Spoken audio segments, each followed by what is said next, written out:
अस्सलाम वालेकुम, welcome back to channel. कुछ दोस्तों ने मैसेज किया है कि आप जो B1 B2 जो इंटरव्यू एक्सपीरियंस है वो अपना शेयर करें। तो मैं समझ सकता हूँ कि सबसे ज़्यादा इम्पॉर्टेंट जो चीज़ है वो वाकई इंटरव्यू ही है। देखें, 4 स्टेप हैं आपको US टूरिस्ट वीज़ा के लिए। नंबर 1 है आपने जो अपॉइंटमेंट लेनी है। नंबर 2 आपने डॉक्यूमेंट्स कलेक्ट करने हैं। नंबर 3 आपने DS-160 फॉर्म फिल करना है और उसको सबमिट करना है। और नंबर 4 है इंटरव्यू। तो इन सब में से सबसे ज़्यादा इम्पॉर्टेंट जो है मैं समझता हूँ वो इंटरव्यू ही है, क्योंकि DS-160 फॉर्म जब आप फिल कर रहे होते हैं तो आप उसको अपने घर में फिल कर रहे हैं या किसी से मशवरा भी कर सकते हैं। अगर कोई मिस्टेक है तो उसको करेक्ट कर सकते हैं, तो आपके पास टाइम होता है। लेकिन चूँकि इंटरव्यू में ऐसी चीज़ नहीं होती, हार्डली 3 या 4 मिनट, मैक्सिमम 5 मिनट का इंटरव्यू होता है। तो उसमें आपके पास ना तो गलती की कोई गुंजाइश होती है, ना आपको कोई उधर वहाँ पे कोई मदद करने के लिए होता है। आपने अकेले ही जाना है, अकेले इंटरव्यू देना है और वो अच्छे तरह से देना है। तो मेरा जो एक्सपीरियंस हुआ है इसमें, मैं समझता हूँ कि जब आप DS-160 फॉर्म फिल करते हैं तो इसलिए मैंने पहले भी कहा था कि आप खुद फिल करें। जब आप खुद फिल करते हैं तो आपको चीज़ें याद रहती हैं जब आप वहाँ पे इंटरव्यू के लिए जाते हैं। तो सबसे अहम चीज़ वो जो चेक करते हैं वो आपकी जेन्युइन टूरिस्ट के चेक करते हैं कि आप जेन्युइन टूरिस्ट हैं या फिर वो कुछ और ही मकसद है आपका। तो मेरा मशवरा ये है कि आप वीज़े को ऐसे लाइटली लें कि अगर लग गया ठीक है, वगरना कोई मसला नहीं है। आप मतलब ट्राई करें, आप उसको सर पे सवार करके ना जाएं।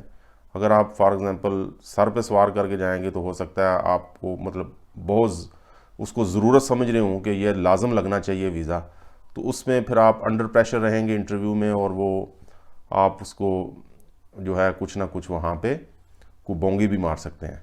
तो बेहतर यह है कि आप उसको लाइटली लें कि ठीक है, अगर लग गया वीज़ा तो ठीक है, अदरवाइज़ नो प्रॉब्लम। मैंने तो यही स्ट्रेटजी रखी थी। मैंने कोई ये नहीं था कि मेरा लाजमी लगे ही वीज़ा। मैंने तो एक दिन वैसे ही सोचा और मैंने कहा चले अप्लाई करते हैं, अगर लग गया तो ठीक है, जाके US भी देखाएंगे। तो इसी तरह मैं वहाँ पे अपीयर हुआ इंटरव्यू में, बिल्कुल लाइट मूड में। मैंने कोई चीज़ याद नहीं की हुई थी, रट्टा नहीं मारा हुआ था। और अगर रट्टा मारेंगे तो मैं समझता हूँ कि फॉर एग्ज़ाम्पल आप क्या रट्टा मारा हुआ है कि 2-4 जगहों का वहाँ पे जहाँ पे आपने अगर वो पूछता है कि आप US में क्या देखना चाहते हैं, तो आपने रट्टा मारा हुआ है कि जी मैं एम्पायर स्टेट बिल्डिंग जाऊँगा, सेंट्रल पार्क जाऊँगा, न्यूयॉर्क में हैं ये चीज़ें, टाइम स्क्वायर जाऊँगा। तो अगर रट्टे मारने से वो आप भूल सकते हैं, डेफिनेटली आप भूल जाएंगे। तो वैसे भी वो जो चेक करते हैं वो आपको ये चेक करते हैं कि आप जेन्युइन टूरिस्ट हैं और आपके जो टाइज़ हैं अपने होम कंट्री के साथ, यहाँ या जहाँ आप फिर रह रहे हैं, वो कितने स्ट्रांग हैं। तो जेन्युइन मैं समझता हूँ कि अगर आप जेन्युइन होंगे ना, अगर आप जेन्युइन टूरिस्ट हैं तो आपको कोई ऐसी चीज़ ना अपने तौर पे बनानी नहीं पड़ेगी, ठीक है। तो आप सच बोलेंगे, डेफिनेटली आप सच बोलेंगे, क्योंकि आप जेन्युइन टूर, आपको पता है कि मैंने जाना है, मैंने आ जाना है। लेकिन अगर आपने कुछ और चीज़ सोची हुई है तो फिर डेफिनेटली आप चीज़ें को रट्टा मारने की कोशिश करेंगे और वहाँ पे कंफ्यूज भी हो जाएंगे। जेन्युइन जो है बंदा वो कंफ्यूज नहीं होगा। देखें, वो बड़े ट्रेंड लोग होते हैं जो इंटरव्यू ऑफिसर्स हैं, वो उन्होंने कोर्सेज किए होते हैं, वो हज़ारों लोगों को मुख्तलिफ मुल्कों में उनकी अपॉइंटमेंट्स होती हैं और वो बड़े एक्सपर्ट होते हैं इस चीज़ में कि आपके वो शक्ल से ही, फेस से ही वो पहचान जाएंगे कि ये बंदा जेन्युइन है या फिर इसके मकसद कोई और है। तो इसलिए मेरा मशवरा यही है कि आप इसको लाइटली लें और जेन्युइन सच बोलें अगर आप वाकई टूरिस्ट हैं। अगर तो आपका कोई और मकसद है तो भाई वो फिर एजेंट हैं आपके पास, वो आजकल तो मेरे यहाँ 60 लाख भी 70 लाख भी ले रहे हैं वीज़े का, जो कि सिर्फ़ और सिर्फ 32,000 का एक वीज़ा है। तो वो इतने पैसे ले रहे हैं, तो वो गैर कानूनी काम है। उससे तो ना उन्होंने एम्बेसी से वीज़ा लेके देना है, उन्होंने भी ऐसे ही अप्लाई करना है एजेंट ने। आप किसी एजेंट को पैसे दे लें 60 लाख या 50 लाख, उन्होंने भी अगर तो टूरिस्ट वीज़ा लगवाना है तो उन्होंने भी ऐसे ही एम्बेसी से लगवाना है।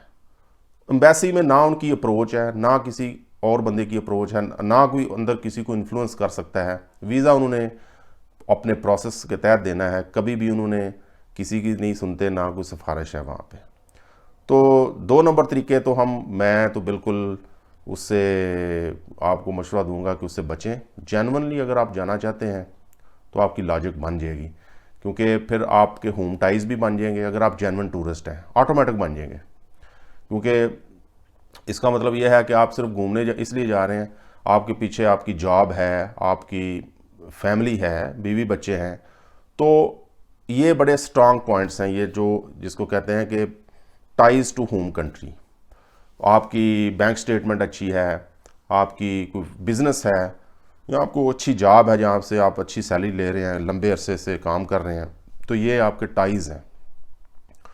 तो वो इस तरह का जो बंदा है वो डेफिनेटली वो जेन्युइन टूरिस्ट खुद ही बन जाता है, क्योंकि उनको भी समझ आती है कि ये बंदे के पास यहाँ पर वसाइल हैं, जिस मुल्क में जहाँ पे भी वो काम कर रहा है, तो इसको वहाँ पे स्किप होने की जाके ज़रूरत नहीं है।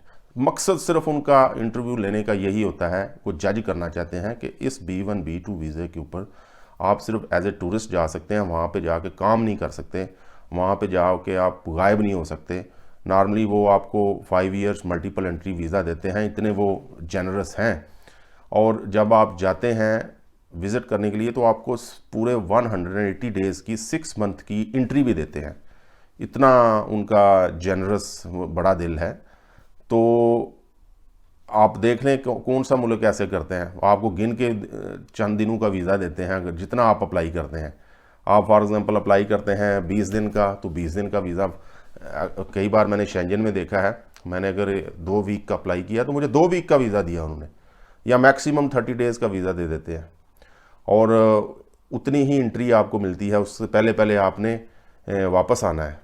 तो US में उनका देखें क्या सिस्टम है कि उन्होंने 5 इयर्स वीज़ा दे देते हैं। ये हमारे पासपोर्ट के लिए है, अब इंडिया में वो 10 इयर्स मल्टीपल एंट्री वीज़ा देते हैं। और जब आप जाते हैं तो 6 मंथ्स की एंट्री आपको लगा देते हैं। तो उसका अब हमारा भी मकसद यही बनता है कि हम फिर ईमानदारी के साथ जो अपना हमारा मकसद है एज ए टूरिस्ट, वही उसी को ही हम करें, जाके वहाँ पे कुछ और सिलसिला शुरू कर लें। तो इंटरव्यू की अब मैं आपसे शेयर करता हूँ कि जब मैं वहाँ पे इंटरव्यू के लिए गया तो मैंने एक चीज़ ऑब्ज़र्व की कि वो जब आप DS-160 फॉर्म में जो अपना प्रोफाइल बनाते हैं, वो प्रोफाइल के ऊपर डिसाइड कर चुके होते हैं 50% तक, ठीक है। अब उसके बाद 50% उन्होंने आपको इंटरव्यू में जज करना है। अब फॉर एग्जांपल अगर आपका प्रोफाइल बहुत अच्छा आपने फिल किया हुआ है, आपकी जॉब भी अच्छी है, सारा कुछ, लेकिन आप इंटरव्यू में कोई प्रॉब्लम कर रहे हैं तो आपका वीज़ा रिजेक्ट हो जाएगा। इसी तरह अगर आपका प्रोफाइल में कोई कमी रह गई है तो आपको वहाँ पे वो DS-160 स्टेज के ऊपर वो रिजेक्ट कर देंगे। कोई अगर आपने झूठ बोला है या कुछ, वो उसके बाद जितना मर्जी आप अच्छा इंटरव्यू दे दें, आपको वो वीज़ा नहीं मिलने वाला। तो ये चीज़ है कि मैंने इसकी क्यों मैं ये ऐसे कह रहा हूँ, हो सकता है कुछ और लोगों ने भी ये ऑब्ज़र्व किया हो। एक्चुअली जब मैं वहाँ पे गया तो वो फिंगरप्रिंट्स सबसे पहले लेते हैं। तो मेरे आगे 2 लोग थे और जो फर्स्ट बंदा खड़ा था उसके उन्होंने लेफ़्ट हैंड के जो है ना वो फिंगरप्रिंट्स लिए, और उसको उन्होंने बोला कि आप जाएं, आप जाके वेट करें इंटरव्यू के लिए। अब जब दूसरा बंदा है जो मुझसे आगे है, उसके उन्होंने दोनों हाथों के इंटरव्यू लिए, फिंगरप्रिंट्स। तो मैं थोड़ा कंफ्यूज सा हो गया कि ये क्या है। आप भी जाएंगे जब एम्बेसी में तो आप ये चीज़ें ऑब्जर्व करेंगे कि कैसे हो रहा है प्रोसेस, क्या हो रहा है, थोड़ा अपनी अंडरस्टैंडिंग बेहतर करने के लिए। तो मैं बहरहाल जब मेरी बारी आई तो मेरे भी दोनों हाथों के जो उन्होंने फिंगरप्रिंट्स वो लिए, और उसके बाद उन्होंने कहा कि आप वेट करें। अब जहाँ पे आप वेट कर रहे होते हैं तो वो कोई, और सामने आपके बिल्कुल सामने जो विंडोज़ होती हैं, आप वो वहाँ पे इंटरव्यू हो रहा होता है, कोई सेपरेट रूम नहीं होता इंटरव्यू का। उसमें वो आपको आवाज़ भी आ रही होती है क्या सवाल क्वेश्चन पूछ रहे हैं, क्योंकि वो स्पीकर, छोटे से स्पीकर के ऊपर वो अंदर से ग्लास के दूसरी साइड पे जो वीज़ा ऑफिसर बैठा है वो क्वेश्चन पूछ रहा होता है, और सामने जो बंदा खड़ा है वो हमारी साइड पे वो इंटरव्यू आगे जवाब दे रहा होता है, और सारी समझ आ रही होती है आपको मोर और लेस। तो मैं अब देख रहा था कि वो जो जिसके उन्होंने लेफ्ट हैंड के सिर्फ एक हाथ के फिंगर पर, बार बार मैं इंटरव्यू कह रहा हूँ, जो उन्होंने फिंगरप्रिंट्स लिए उसका क्या अब रिजल्ट निकलता है। तो उसका उन्होंने रिजेक्ट कर दिया, 2-3 क्वेश्चन पूछे और उसको उन्होंने कहा कि सॉरी, वो अब रिजेक्शन की क्या निशानी थी कि वो पासपोर्ट उसके हाथ में था, क्योंकि इनका इस सिस्टम ये है कि अगर आपका वीज़ा अप्रूव हो गया है तो वो आपका पासपोर्ट उधर ही रख लेंगे, वरना उसी वक्त आपको वापस कर देंगे। कोई ये नहीं है कि वो 6 महीने आपको रख लें या 5 महीने, 2 महीने, वो उसी वक्त ऑन द स्पॉट पासपोर्ट रख लेते हैं या वापस कर देते हैं, यही निशानी है। तो मैंने उस बंदे के हाथ में, जब वो वापस जा रहा था तो मैंने पासपोर्ट उसके हाथ में देखा, और वैसे भी जब बंदा सैड हो जाता है थोड़ा सा। दूसरा जो बंदा था, अब मेरा ये ज़हन काम कर रहा था कि ये जो सिंगल हैंड जो उन्होंने फिंगरप्रिंट्स लिए हैं, इसका मतलब है कि वीज़ा वो जो उन्होंने DS 160 में ही कुछ चीज़ ऐसी फाइंड आउट कर ली है कि उन्होंने रिजेक्ट ही करना था।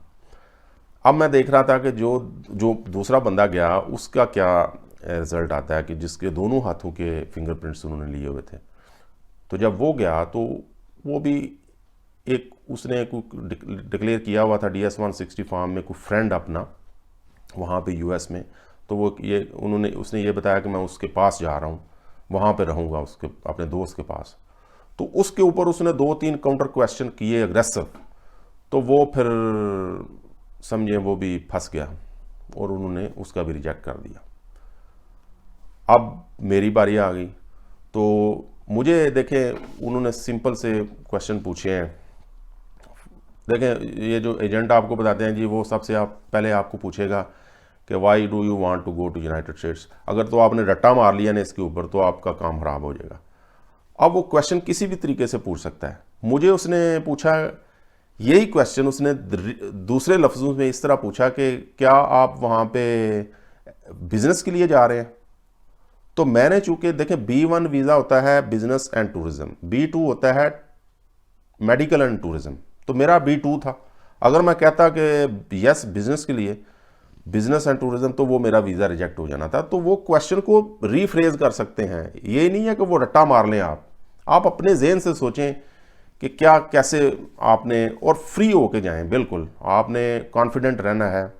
आपने ये नहीं रखना जहन में कि यार वीज़ा लगा ना लगा तो खुदा न खास्ता मेरा मतलब मौत वाक़ई हो जानी है, ऐसी बात नहीं है। आप इजी फील जाएं, अगर ठीक है रिजेक्ट हो जाएगा तो फिर अप्लाई करें दोबारा, उसमें शायद आप फिर कॉन्फिडेंट रहेंगे। मैंने यही स्ट्रेटजी, मैंने कहा ठीक है अगर लग गया तो अल्हम्दुलिल्लाह, ना लगा तो फिर भी अल्हम्दुलिल्लाह।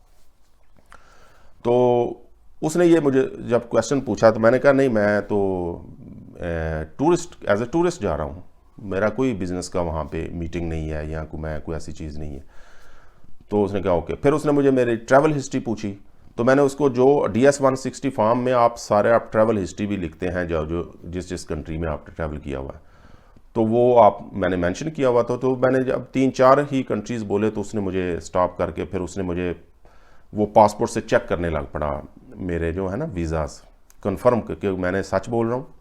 फिर उसने मुझे बैंक स्टेटमेंट का पूछा, जो कि फिर उसने मुझे मांगी ही नहीं, सिर्फ मैंने कहा yes I have the bank statement.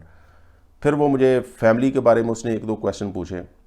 तो ये बेसिकली वो स्ट्रॉन्ग टाइज सर्च करने की कोशिश कर रहा था। वहाँ जेन्युइन टूरिस्ट उसने फाइंड आउट कर लिया था कि मेरे वीज़ाज़ लगे हुए हैं, मेरी ट्रैवल हिस्ट्री है। अब स्ट्रॉन्ग टाइज वो कैसे देख रहा है, बैंक स्टेटमेंट मुझे पूछ रहा है कि कितने साल से यहाँ पे जॉब कर रहे हो। तो ये सवाल आ सकते हैं आपको, वो पूछ सकता है। अच्छा, उसमें यह है कि अगर आप, मैं समझता हूँ कि बहुत बड़ा प्लस पॉइंट होता है अगर आप अकेले अप्लाई कर रहे हैं और आप मैरिड हैं। अगर आप 20-25 साल आपकी एज है और आप मैरिड नहीं हैं, तो मैं समझता हूँ वीज़ा अप्लाई ना ही करें, क्योंकि बहुत ज़्यादा चांसेस होंगे वो रिजेक्ट कर देंगे, क्योंकि उसमें आपके चांसेस ज़्यादा हैं आपके वहाँ पे जाके स्किप होने के। प्राइम मकसद उनका यही है कि उन्होंने ये चीज़ क्लियर करनी है कि ये बंदा जो है वापस आएगा, ये इम्पॉर्टेंट चीज़ है। तो उसमें आपकी जॉब, आपकी बैंक स्टेटमेंट, आपकी ट्रैवल हिस्ट्री, आपके अगर कुछ जायदाद है, आपका कोई बिज़नेस है, उसके डॉक्यूमेंट साथ ले जाएं। चेक वो मर्ज़ी से ही करते हैं, वो कुछ उन्होंने खुद से, जब आप DS 160 फॉर्म सबमिट करवाते हैं तो उस वक्त वो कुछ चीज़ें चेक करते हैं बिहाइंड द सीन, जो आपको पता नहीं होती, लेकिन आप ले जाएं। मुझसे उसने बैंक स्टेटमेंट मांगी, लेकिन जब बाद में एंड पे जब उसने कंक्लूड करने लगा था तो उसने मुझसे बैंक स्टेटमेंट मांग ली दोबारा से। दोबारा क्वेश्चन किया, do you have bank statement? I said yes, and he said me show me your bank statement. So मेरे पास थी, मैंने उसी वक्त उसको सामने दे दी। 3 या 4 डॉक्यूमेंट्स मैंने, एक बैंक स्टेटमेंट, एक मेरा जो लेटर था, एम्प्लॉयमेंट लेटर, और ये 2 डॉक्यूमेंट्स बड़े इंपॉर्टेंट थे, ये मैंने सामने रखे हुए थे कि ये वो लाजम पूछेगा। तो उसने जब बैंक स्टेटमेंट देखी तो उसने कोई ट्रांजैक्शन चेक नहीं की, कोई, उसने सिर्फ उसने एंड पे जाके बैलेंस देखा है कि बैलेंस कितना है। उसके बाद उसने मुझे कहा कि thank you very much, your visa is approved. इतनी सी बात थी, ये हार्डली ये जो 3 या 4 मिनट इस पे बात हुई होगी। तो उसने मेरा पासपोर्ट रख लिया। तो अब यह है कि आप, कंक्लूजन ये है कि भाई सच बोलें, बिल्कुल सच्ची बात करें, और वो बड़े ट्रेंड है, वो आपको समझ जाएंगे। अगर आपने झूठ बोला हुआ है ना तो आप कुछ ना कुछ वहाँ पे कॉन्फिडेंस शेक हो जाएगा आपका। अब ये जो आप, और टू दी पॉइंट बात करें। कुछ लोग आपको मशवरा देंगे कि जी एक बंदा, वो उसका वीज़ा तो है लग गया है, वो कह रहा था जी मुझे, उसने बोला हाउ आर यू, तो I said I am fine, what about you. और फिर मैंने उससे ये पूछा कि तुम कितने साल से यहाँ पे काम कर रहे हो, वेदर कहाँ कैसा है। पता नहीं वो लोग झूठ बोलते हैं या क्या है, इतना तो टाइम ही नहीं होता उसके पास बेचारे। और वो, उसको इरिटेट करने वाली बात है अगर आप उसको मौसम का हाल पूछना शुरू कर देंगे। वो कहेगा यार मैं इंटरव्यू की बात करते हैं। फिर जी अपनी, अगर वो नहीं भी पूछता कि आपने वापस कब आना है, तो आप उसको बताएं कि जी मैं इस तरह वापस आऊँगा। और भाई आपने DS 160 फॉर्म में मेंशन किया हुआ है, उस टू दी पॉइंट बात करें जितना वो पूछता है। मुझे उसने ये पूछा ही नहीं है कि आपने कौन से शहर जाना है, कौन सी जगह देखनी है, ठीक है। अगर वो पूछता तो मैंने एक शहर था यहाँ पे जो एप्पल कंपनी है, वहाँ पे उनका हेडक्वार्टर है, मैंने वो भी लिखा हुआ था, तो मुझे पता था मैंने क्यों लिखा हुआ है। अगर वो मुझे पूछता तो मैंने कहना था कि yes, I am big fan of Apple, so I would like to visit their headquarters. तो लेकिन उसने कुछ नहीं पूछा, स्ट्रेट फॉरवर्ड 2-4 क्वेश्चन आए हैं। इसका मतलब ये है कि DS 160 फॉर्म जो है, वहाँ पे मेरा प्रोफाइल अल्हम्दुलिल्लाह स्ट्रांग था। उन्होंने वहाँ पे डिसाइड किया हुआ था, मेरे दोनों हाथों के उन्होंने पहले ही फिंगरप्रिंट्स ले लिए हुए थे। एक हाथ जब फिंगरप्रिंट्स होते हैं तो वो समझिए कि वो वीज़ा रिजेक्ट है, वो आप इंटरव्यू जितना मर्जी अच्छा कर लें वो कुछ नहीं होने वाला। अगर दोनों हाथों के फिंगरप्रिंट्स हो गए हैं तो फिर आपने सिर्फ इंटरव्यू अच्छा देना है। इसका मतलब यह है कि आपका आधा काम हो चुका है। ये बड़ी इंपॉर्टेंट चीज़ है। तो यही है भाई, मशवरा सिर्फ ये है कि सच बोलें, सच्ची जेन्युइन रीज़न के साथ टूरिस्ट वीज़ा अप्लाई करें। जो जिस मकसद के लिए ये वीज़ा है उसी मकसद के लिए आप जाना है, तो वही मकसद होना चाहिए। तो आपका वीज़ा ऑटोमेटिक, आप कॉन्फिडेंट होंगे, आपका वीज़ा लगेगा, प्रोवाइडेड कि आपका प्रोफाइल अच्छा है। अगर आप हाली फ्रेश पासपोर्ट के ऊपर पाकिस्तान से वीज़ा अप्लाई कर देंगे और आपका प्रोफाइल भी इतना स्ट्रांग नहीं है, तो मेरा नहीं ख्याल कि वीज़ा मिलने वाला है। बहुत बड़ी रिजेक्शन रेशो है। तो वीडियो ज़रा लंबी हो गई है, तो आज के लिए इतना ही। Thank you very much.